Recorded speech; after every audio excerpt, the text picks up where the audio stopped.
大家好，我是13恩。那我今天想要跟大家讨论一下什么是滑胎车。又改了350Z。滑胎车呢，顾名思义就是过弯会甩尾的车子嘛。但是这样讲呢，其实是不能知道滑胎车的起源的。那从原文来讲的话，滑胎车英文叫 Supermoto。那 Supermoto 呢，就可以看得出来，它其实源自于是1979年那个时候。ABC 电视台在美国，然后他们在加州举办了一系列的比赛，就像是表演赛这样子。那这表演赛呢，就聚集了各方好手。那它的各方指的是有 Motocross， 就是越野赛，然后有 Road Racing， 就是公路赛，然后还有就是 Flat Track。然后这些不同的竞赛里面，它当然骑的车不一样。那有些骑的是仿赛，有些骑的是像哈雷那种，有些骑的是越野车。然后他们把他们强的人就聚在一起，然后做表演赛。那在这样的道路竞赛之下呢，他们发现，由越野车做改装，在这样赛道表现是比较好的。然后那一阵子，我听说这个节目也很红。那很可惜，到后来因为资金的关系。停播了之后，就没再出这种比赛。结果在当时是因为有很多欧洲的赛车手，然后把这样的赛事带回去欧洲，然后发扬光大。然后主要是以法国开始。那个节目当时名叫做 Superbiker。那 Superbiker 呢换到法文，他们就变成 Supermotor。那 Motor 这个字大家想说很熟悉吧？因为 Motor 呢。其实像杜卡迪做的 Hypermotor 就是采用 motor 这个字。那 motor 这个字指的是车手，就是 biker， 是法文的 biker。那结果反而到后来，欧洲的赛事这样红了之后 ，Supermotor， 然后慢慢大家就叫它 Supermoto 嘛。然后红了之后，结果红回来美国，然后现在开始大家继续骑，就叫 Supermoto。然后到台湾了之后，可能因为看它骑乘的方式，然后是滑胎入弯，所以就直接取叫做滑胎车。还蛮容易懂的。那我刚刚说过去是用 Motocross 的车子、越野赛的车子去做改装，然后一直到近代的话，其实比较多是属于用 Endurance， 就是耐久赛的车种。因为越野车其实看起来好像都一样。那越野赛事分很多种，就像我刚刚提到 Motocross， 其实比较是属于那种就是跑障碍赛啊，然后他们会跳啊，会飞，有时候是会就是可以翻圈那种，都是采用 Motocross 的车子。然后那种车子其实都是2行程车子居多，然后车轻，然后力量非常非常大。那可是现在的 Supermoto 其实主要不会拿2行程的车来做，然后主要是拿4行程的Endurance Bike， 就是耐久赛，比如说我们熟悉的 WR450这一类型的车子去做改装。那所以如果你觉得说滑胎车怎么跟越野车长得一样，其实因为他们就是同样的车种，只是在轮圈跟刹车上做不一样的改装。那因为滑胎车是应用在道路上嘛，然后它那个比赛呢，就是有一点土路，可是主要还是以柏油路为主，所以轮胎就是用街胎，抓地力够。那刹车也要加大，因为越野车本身的刹车其实是蛮小的。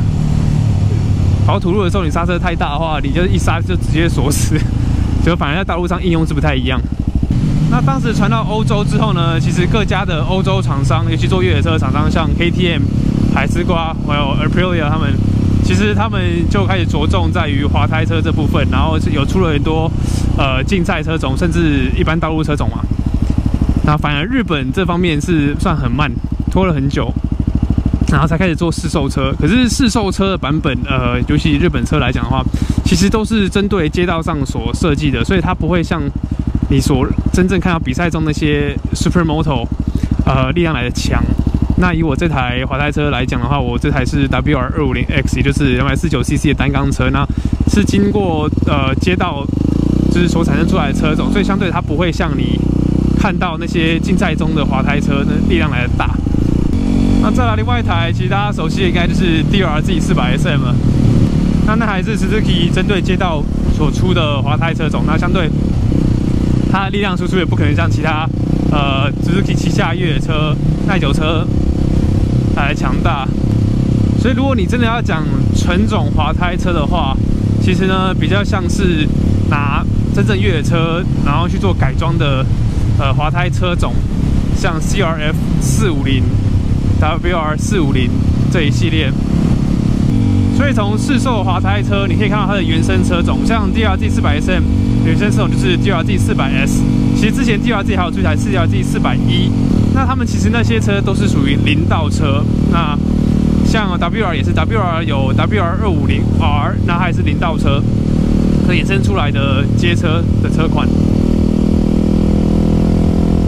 我等一下去找一家车店，然后应该有在卖新的 WR250R， 那我可以就是给大家看一下，其实差异性不大啦，就是轮胎、轮圈的设定，然后还有刹车的设定是不一样，悬吊好像有一点点不一样，不过其他部分都是差不多大同小异。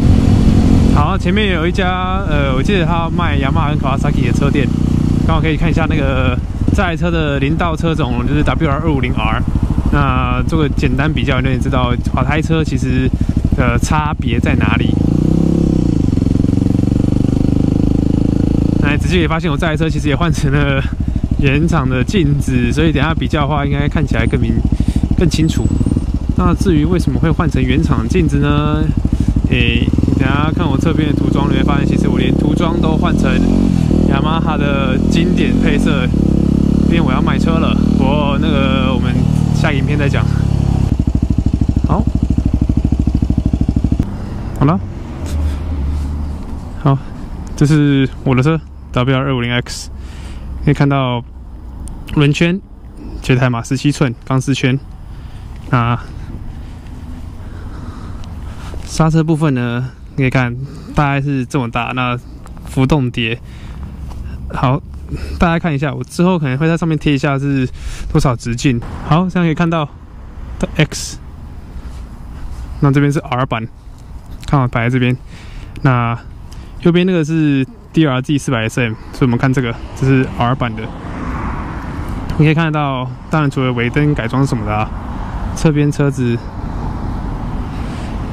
其实是一模一样啊，主要差别就是它的车架颜色是原本的铁色嘛，银色，然后刹车小很多，悬吊再抬高一点，轮胎前面这样配置，其实车身会高很多。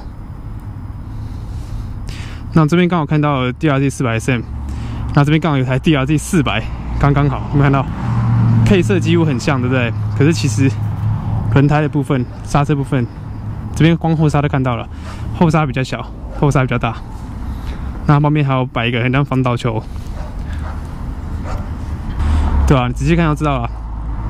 然后 DRZ 400SM 是配的是倒叉，像我WR 的话是越野版也是倒叉，不过一般的 DRZ 其实不是倒叉。那这边还有一个保护套。所以主要差别就是因为在道路上使用的时候，它刹车必须要比土路上来的更强，所以整个大直径，有没有看到？那再来就是因为是配17寸的轮圈，它转向控制比较灵活，那高速上行驶也比较稳定，所以主要差异就是这边啦。那现在前面这些呢，这很明显是 WR450。这些是属于耐久赛 Endurance Bike， 零道车。那你看这些2行程的这种，就是类似像 Motocross 的车子，那种是跑越野的啊，障碍赛都很强。好，再回去看我的车。每次自己看自己车，觉得自己车好帅。那讲到滑胎车，大家就想问啦，那滑胎车怎么滑胎是怎么回事？我之前有去上过滑胎车的一个课程，那时候是骑 DRZ 400，那我很久以前影片其实有播，大家可以看一下。那时候教练呢特别讲说，滑胎其实是个副作用。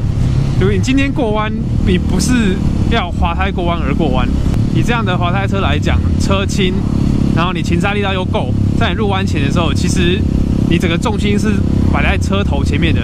因为本身滑胎车的赛道比较小，有时候他们都是跟卡丁车互用的赛道，所以在这样子很多在小的法夹弯之中，尤其滑胎车这样的车型，你重刹之后，车头全部往前，后轮那边轻的时候，你只要一转向，后轮自然而然，因为你很迅速的降档嘛，有这个速差的过程中，就会有点像是锁死打滑的感觉。然后如果你力量够大的话，你还可以后面动力滑胎出去。然后大家就觉得哇，滑胎车真的超帅。但他们其实刻意去做滑胎的话，一去想要把它锁死再去弯道的话，其实速度会变慢。所以才说算是个副作用。那 CC 数越小的车种，速度越不快，刹车越弱的话，其实是比较难做到这样的滑胎方式。那顶多你只能刻意去做。就是这种滑胎赛事，比如说你真的去拿 DRZ 400SN 或是拿 WR250X 硬要做滑胎的话，其实它是比像路上看到的那种真正有越野车改装过来的滑胎车来的吃力。那如果真的想要撇后轮的话，你可以踩后刹车过干瘾，但是那样的方式不是真的滑胎方式？不过很可惜，因为在加州这边环保法规非常严格，他们几乎就是禁止越野车直接挂牌上路，所以在路上看到的滑胎车或越野车种，其实就只有市售车，像我这台 WR 或是 DRZ 400SM， 那不然就是 KTM 出的 SMC， 然后 Husqvarna 出的701，这些直接可以挂牌的车种才可以。那真正如果你想要骑那种竞速用的滑胎车，比如从 CRF 啊或 WR450去改的话，那都不能挂牌，非常可惜。不过这点好像台湾不太一样，因为台湾好像可以把林道车就是做改装挂牌，还蛮特别的，不知道怎么办到啊，很厉害。那我认为啊，拿这种街道版滑胎车，像是 DRZ 400SM 啊，作为道路通勤的话，其实是非常非常方便的。尤其你坐高，那视野好，那如果你路面烂的话，直接刚好骑着这个滑胎车，你直接悬吊的这个够长，也不用怕。本身因为单缸车的关系，加上 CC 数小嘛，那当然就极速部分其实是不太好的。不过我在 WR 它雅马哈还蛮佛心，有做到6档，所以跑高速公路的话，其实还堪用啦。但是太快就没力了。好，那顺道一提，那个我刚刚提到 Hyper Motor 嘛，这名字我觉得还蛮有趣的，因为 Super Motor 然后叫 Super Moto， 那它就是要跟别人不一样，因为它就是力量更大嘛，然后根本就不算真的滑胎车种，所以他把自己取名叫做 Hyper， 就是比 Super 可能再强一点，然后叫自己 Hyper Motor。不过像那样类型其实都是属于类滑胎啦，就像690 Duke 也是。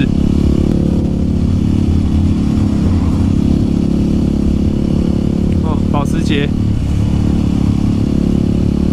如果有在关注国外的 Moto Vlog 的话，最近有家伙自己直接骑Daytona撞上保时捷。是件白目的行为。好啦，那如果这个影片有帮助你长知识的话，请帮我按个赞。那如果对我的影片有兴趣的话呢，也记得帮我按个订阅。好啦，那今天就讲到这边，谢谢大家。